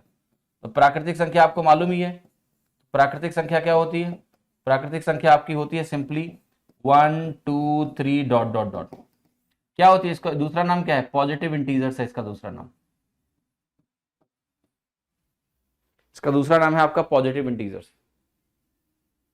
क्या नेगेटिव नंबर इंटीजर होते हैं? क्यों नहीं होते हैं? -4 एक इंटीजर है, ठीक है। -4 क्या है? इंटीजर है। ये देख लिया आप सभी ने, नेचुरल नंबर्स, ठीक है। अब हमारा बचा कि भैया अभी देखा हमने कि रेशनल नंबर दो तरह के हो सकते हैं, एक इंटीजर हो सकता है, एक फ्रैक्शंस हो सकता है। तो अब फ्रैक्शंस क्या है?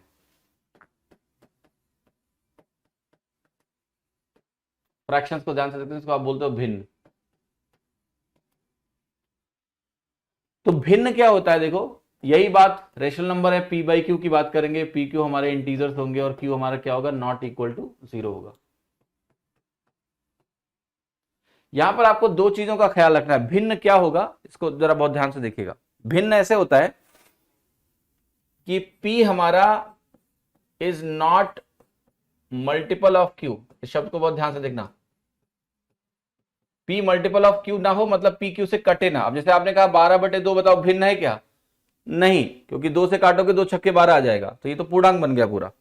तो ऐसा नहीं कि सिर्फ p अपॉन q हो और q हमारा 1 ना हो, ठीक है। डेफिनेशन यहां यही आएगी कि 0 के बराबर ना हो और q हमारा 1 के बराबर भी ना हो। लेकिन एक कंडीशन ये है, दूसरी कंडीशन ये है कि p हमारा q से p का मल्टीपल ना हो। तो अगर आपको कोई नंबर दिया जाएगा तो उसको पहले मोस्ट सिंप्लीफाइड फॉर्म में आप लिखिए। तो जैसे हमने लिखा यहां पर 16/7। अब 16/7 में कोई दिक्कत नहीं है, ये p q क्या है? इंटीजर्स हो गए आपके, रेशनल नंबर्स हो गए। और रेशनल नंबर में ये भी दिख रहा है कि 16 7 का मल्टीपल नहीं है, कट नहीं रहा है, तो ये भिन्न हो गया। ये वैल्यू क्या हो गई? ये भिन्न हो गया। 0 एक नॉट नेगेटिव है, यस 0 नॉन नेगेटिव है। तो क्या 0 का पोजीशन पॉजिटिव? अरे भाई जब 0 नॉन नेगेटिव है, नॉन नेगेटिव का मतलब पॉजिटिव नहीं होता है। There are 3 things, neutral number, negative number, positive number. 0 का कोई साइन नहीं है, ना पॉजिटिव है ना नेगेटिव है, 0 इज 0। उसके पहले नेगेटिव है, उसके बाद में पॉजिटिव है। तो जब मैं 0 को नॉन नेगेटिव बोल रहा हूं तो सही बोल रहा हूं, अगर मैं 0 को नॉन पॉजिटिव बोलूं तो भी मैं सही बोल रहा हूं। ठीक है, क्लियर है कि नहीं यार? p/1 देखो, हमने रेशनल नंबर को दो भागों में विभाजित किया है, फ्रैक्शंस और इंटीजर्स। किया है कि नहीं किया? फ्रैक्शन का मतलब होता है टुकड़ा। टुकड़ा भाई, तो टुकड़ा खोज रहे हैं ना अभी। 16/7। अब 16/7 को बहुत ध्यान से देखो, ये एक फ्रैक्शन हुआ। अब फ्रैक्शन की 3 वैरायटीज देखिए, अभी सब लोग पढ़ो, 0 इवन है या ऑड है, मैं सब बताऊंगा, लेकिन अभी जहां हो वहीं रहो। तुम्हारा दिमाग अब फिर से भटकने लगा है, यहीं रहो अभी। इवन ऑड सब बताऊंगा तुमको, कौन क्या है कौन नहीं है, तुम्हारी सारी चीजें मुझे पता है, तुम्हें क्या आता है, कहां कंफ्यूजन है, but at the right time. बीच बीच में अगर ऑन डिमांड करने लगोगे तो पूरा जो स्ट्रक्चर है बिगड़ जाएगा।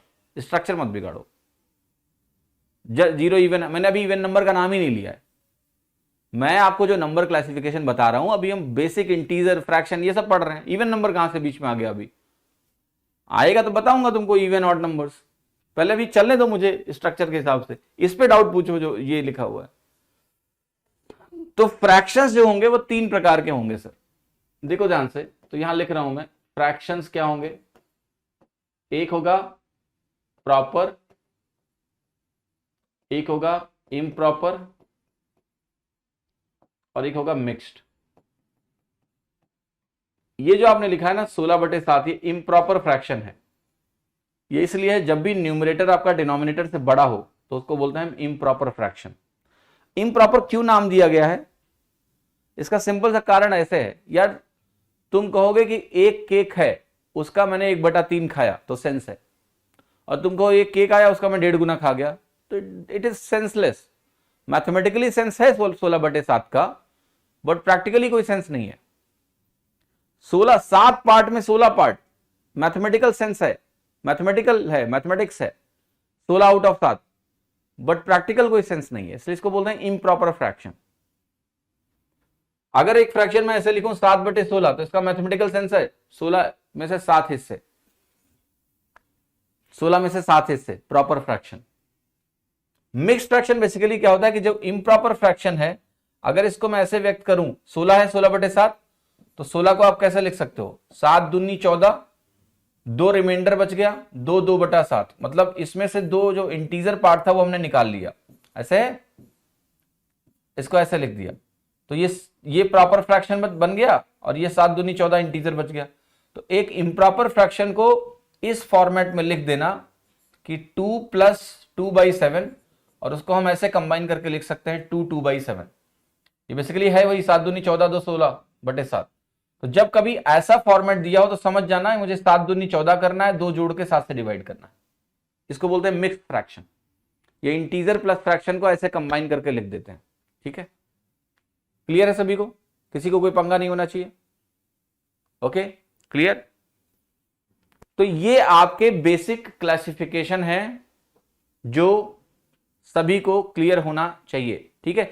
अगर समझ में आया तो सभी लोग यस लिखिए प्लीज, ऑलराइट, सभी लोग यस लिखिए कि हाँ सब समझ में आ गया, मुझे कोई दिक्कत नहीं हो रही है, everything is all right, okay alright. तो आप देखिए एक दो छोटे छोटे कंफ्यूजन लोगों ने पूछे हैं, उसको मैं क्लियर कर देता हूं before we move next classification, okay. तो जैसे किसी ने पूछा कि सर ये √16 जो होता है ये +-4 होता है, ये गलत है, ये सही बात नहीं है, और मैं आपको समझाता हूं क्यों ये गलत है, ठीक है। फिर मैं आपके क्वेश्चंस लूंगा, परेशान मत हो। देखिए ऐसा है, √16 +-4 क्यों नहीं होता है, इसका कारण मैं बता रहा हूं, ये गलती आप क्यों करते हो। बचपन में जब भी आपको ऐसा दिया गया x² 16 है, तो आपने 2 काम एक साथ किए, +-√16, राइट, और फिर आपने लिखा +-4। यहां चीजें 2 हो रही थी लेकिन आपको लगा कि एक ही है। जैसे आप अभी गांव में जाओ अपने, कोई रिश्तेदार आता है और कहेगा जाओ रजनीगंधा ले आओ, और तुम जाओ दुकान पे, तुम जैसे रजनीगंधा मांगोगे और रजनीगंधा के साथ तुलसी भी दे देता है। ये मेरे साथ भी हुआ एक बार, एक हमारे रिलेटिव आए थे गाजियाबाद में, उनको रजनीगंधा खाने का शौक है, तो बोले यार ले आओ, तो मैं गया लेने, मैं कहा रजनीगंधा दे दो, तो तुलसी के साथ चिपके के दिया, तो मैंने कहा फ्री है क्या इसके साथ ये, तो कह रहा नहीं सर फ्री नहीं है, ये तो साथ में ही खाया जाता है। मैंने कहा ऐसा उन्होंने बोला नहीं, उन्होंने बोला रजनीगंधा चाहिए बस, रजनीगंधा ही बोला उन्होंने, तो कह रहा है वो बोलना नहीं होता है, वो साथ में ही आता है, इसका मतलब यही है। तो मैंने कहा दोनों का पैसा लेकिन अलग अलग है ना, तो बोला हाँ अलग अलग है। तो हमने कहा तो रजनीगंधा ही दो, उन्होंने मुझे तुलसी का नाम ले लिया, मैं नहीं लूंगा, तो मैं लेके चला गया रजनीगंधा, घर उनको दिया जाके, तो बोले तुलसी नहीं लाए। मैं कहा ये देखो कहानी है, दोनों अलग अलग चीजें, बट जोड़ा ऐसा बना हुआ है कि बाई डिफॉल्ट लगता है। मैं खाता हूं क्या रजनीगंधा कि हमको पता होगा कि तुलसी लेके आना है तुम्हारे लिए, तुमने रजनीगंधा बोला, रजनीगंधा लो, ठीक है। वही हुआ है इसके साथ। बचपन में तुमने जब भी x² का मान लिखा है और x निकाला है तो तुमने ऐसा ही किया है, तो तुमको ऐसा लगता है कि ये प्लस माइनस इस रूट की वजह से आया है, पर ऐसा बिल्कुल भी नहीं है। प्लस माइनस किस वजह से आया है उसका कारण अलग है।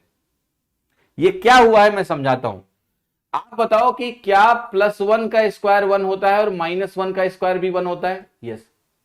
तो जब तुम एक्स स्क्वायर से एक्स निकाल रहे हो तो तुम्हें क्या पता चल रहा है, मैं बता रहा हूं। एक्चुअल में तुम्हें यह पता चल रहा है कि एक्स की वैल्यू √16 होगी।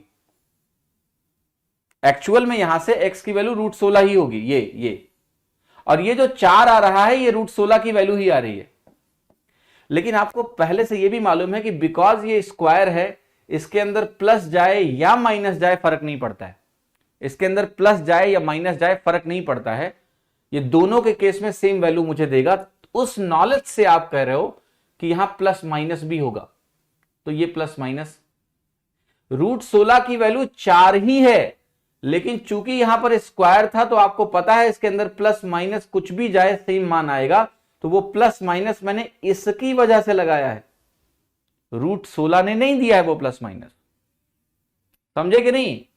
तो ये प्लस माइनस का आने का कारण ये है। दूसरा मैं आपको बता रहा हूं, आप लोग गलती और भी कर रहे हो जो पकड़ नहीं पा रहे हो, ये भी समझाता हूं।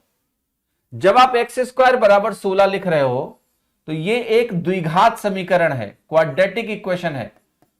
द्विघात समीकरण के हमेशा 2 रूट्स होते हैं, 2 सॉल्यूशंस होते हैं, इसलिए आपको 2 वैल्यूज मिली +-4। बट वो √16 ने नहीं दी है, वो उस x के स्क्वायर ने दी है, जो ऊपर 2 लिखा हुआ है उसने दिया है। जो ऊपर 2 लिखा हुआ है उसने दिया है +-। समझ रहे हो कि नहीं? ओके, सेंस सही नहीं है, अभी बताता हूं ना तुम कहां घोटाला कर रहे हो। अगर मैं आपसे बोलूं कि बताओ x की वैल्यू √256 है, और मैं ऑप्शन दे रहा हूं आपको A, B, C और D, 16, -16, +16, +-16, क्या लगाओगे? नहीं, 2 बार 16 हो गया।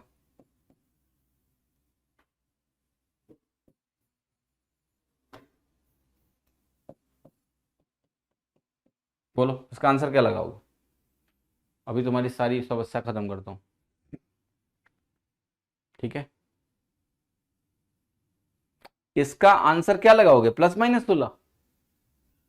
+-16 गलत है। इसका जो आंसर है वो है सिर्फ +16। और यहां से मैं एक बात और बताऊंगा जिसको बहुत ध्यान से सुन लेना। तो जो लोग कह रहे हैं कि नहीं नहीं ये लिखना गलत तो नहीं है, एक तरह से, एक तरह वाला नहीं होता है। x अगर इसके बराबर है तो x एक लीनियर इक्वेशन है, पावर में 1 है, इसके 2 रूट्स नहीं हो सकते हैं, इसके 2 रूट्स हो ही नहीं सकते हैं। तो x की वैल्यू 256 अगर रूट में है तो आंसर सिर्फ 16 ही आ सकता है। रूट हमेशा पॉजिटिव आउटपुट देता है, नेगेटिव आउटपुट नहीं देता है। अगर आपके सामने √256 लिखा हुआ है तो यह हमेशा 0 से बड़ा ही होगा, यह नेगेटिव हो ही नहीं सकता है। रूट हमेशा पॉजिटिव आउटपुट देता है, square root of anything is positive. तो ये कभी भी ध्यान रखना +-, नहीं देता है। ये घोटाला लोगों ने किया हुआ है, क्यों? क्योंकि उन्होंने ऐसे सॉल्व किया हुआ है कि x की वैल्यू √256 है। अगर आपने लेट से, लोग ऐसे प्रूफ करेंगे कि x अगर 256 है सर, तो देखो हम ऐसे कर रहे हैं, x² की वैल्यू आपने करी 256, फिर x निकालो ना, अब तो हो गया ना सही ये बात। लो, तो आपने यहां मिस्टेक क्या करी पता है आपको? एक लीनियर इक्वेशन को जबरदस्ती एक क्वाड्रेटिक इक्वेशन बनाया और 2 रूट निकाल लिए। लीनियर इक्वेशन का 2 रूट होते ही नहीं है, लीनियर इक्वेशन का हमेशा 1 रूट होता है। तो यहां जब तुम इसको स्क्वायर कर रहे हो तो एक रूट इंट्रोड्यूस कर रहे हो फर्जी में अपनी तरफ से, अननेसेसरी हो। अगर आप ये काम कर भी रहे हो तो आपको बाद में बोलना पड़ेगा कि चूंकि x √256 के बराबर था और रूट का आउटपुट हमेशा पॉजिटिव होता है, x पॉजिटिव ही होगा, माइनस वाला मुझे एलिमिनेट करना पड़ेगा। कितने लोगों को मेरी बात समझ में आ गई? भैया x² 256 होगा तब तो x होगा ही 16 और -16, वो तो मैं आपको समझा ही रहा हूं कि अगर x² 256 है तो 2 रूट्स क्यों आते हैं वो भी समझाया मैंने, क्योंकि आप खुद ही देख लो कि x की वैल्यू 16 रखो या -16 रखो, वो सेटिस्फाई हो रहा है। बट x² बराबर 256 is not same as x बराबर √257।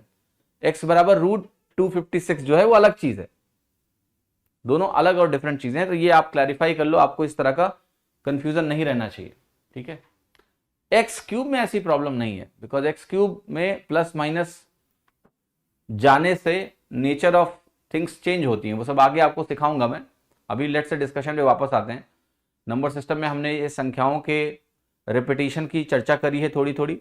अब देखो एक चीज बहुत यूजफुल जो चीज यहां पर निकल के आई जिसके बारे में थोड़ा बात कर लेते हैं, और वो है कि जो हमारे रिपीटिंग डेसिमल्स हैं, जो हमारे रिपीटिंग डेसिमल हैं वो क्या है। जैसे हमने आपके सामने लिखा है 0.11 बार लेट्स से। अब एग्जाम में ऐसी वैल्यू आ गई और आपसे बोला गया कि बताओ इसका मान क्या होगा, कैसे कैलकुलेट करोगे। तो इसका देखो सिंपल सा तरीका ये होता है कि आप पहले दशमलव और बार दोनों हटा लो, तो ये 11 बन गया। उसके बाद आपको देखना है दशमलव के जस्ट बाद क्या है, 1 1 रिपीटिंग नंबर्स हैं, तो आपको हो गई ये वैल्यू हो गई 11/99 और ये वैल्यू आपकी हो गई 1/9।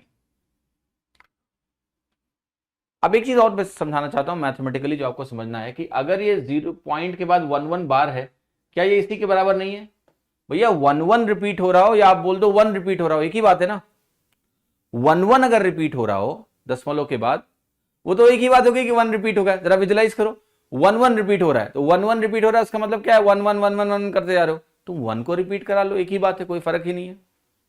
तो ये वैल्यू आपकी आ जाएगी सिंपली 1/9। आप दशमलव हटा दो, बार हटा दो, 1 बचा 1 लिख दो, फिर नीचे आप जाओगे 9 उतनी बार लिखोगे दशमलव के जितनी बार ये रिपीटिंग वाला नंबर है। एक बार है, एक नंबर के ऊपर बार लगा हुआ है, तो हमने इसको उठा के ऐसे लिख दिया। ओके, अब फिर से देखिए दूसरा नंबर मैं आपको देता हूं और वो नंबर है मान लिया 0.12 बार। आप कहोगे 0.12 बार अगर मेरे पास है तो ये वैल्यू है मेरी 12, दशमलव हटाएंगे बार हटाएंगे और ये दो नंबरों के ऊपर बार लगा है तो हम लिखेंगे यहां पर 99। इसको अगर आप सिंप्लीफाई करना चाहते हो तो आप कह सकते हो 3 चौके 12 और 4/33 आपकी वैल्यू। ठीक है, बट इंटरेस्टिंग चीज यहां आएगी, अगर मेरे पास हो मान लिया 0.01 बार, आप क्या करोगे, यहां दशमलव के बाद 0 है फिर बार लगा हुआ है उसके ऊपर। मान लिया एक नंबर मैं आपको दूं 0.1 और 12 बार, इसकी वैल्यू आपकी क्या होगी। तो इसका प्रोसेस थोड़ा सा ट्रिकी है, उसको बहुत ध्यान से देखिएगा। जैसे ये नंबर है, इसको मुझे लिखना है, इसका मान क्या है, दशमलव और बार दोनों हटा देंगे तो ये वैल्यू बनेगी 112, नीचे जाएंगे। पर जब ऐसा करोगे तो जिन नंबरों के ऊपर दशमलव के बाद बार नहीं लगा है उसको आपको इसमें से घटाना पड़ेगा। तो ये वैल्यू जैसे 112 बार है, 1 और 2 के ऊपर बार लगा हुआ है, तो आप पहले दशमलव और बार दोनों हटाइए तो आप लिखोगे 112। फिर इसमें से क्या घटाओगे, जिसके ऊपर बार नहीं लगा हुआ है, 1। नीचे आओगे, राइट साइड से स्टार्ट करोगे, दो नंबरों के ऊपर बार लगा है तो 2 बार 9 लिखोगे और इसके ऊपर बार नहीं लगा हुआ है तो यहां 0 लिखोगे। तो ये वैल्यू आपकी अल्टीमेटली कन्वर्ट हो गई 111/990 में। ठीक है, यहां पर आप ध्यान से देखिए, आप कहोगे ऐसे करेंगे इसको 1 - 0, 1 के ऊपर बार लगा है सब हटा दो तो 1 बचा, एक नंबर है 0 उसके ऊपर बार नहीं लगा है तो उसको 0 करेंगे, बटे यहां पर आएगा 90। इसके लिए 9 यहां पर आया, एक अंक और है जिसके ऊपर छत नहीं है तो उसके लिए 0। ठीक है, हाँ भैया x² अगर 256 होगा तब कहेंगे ±√16। वो तो मैंने बोला, लिख के दिखाया है, क्यों जिद कर रहे हो आप। ठीक है, चलो और भी देखते हैं, बहुत सारी चीजें हैं। देखो अगर मैंने आपके सामने नंबर दिया 5 2 3 7 9 ऐसा, और मैंने बोला इसको कन्वर्ट करो रेशनल नंबर में, इसका मान आप कैसे करोगे दिखाता हूं। आप कहोगे दशमलव और बार सब हटा लेते हैं तो 5 2 3 7 9 लिखेंगे, दशमलव भी हटा लिया बार भी हटा लिया।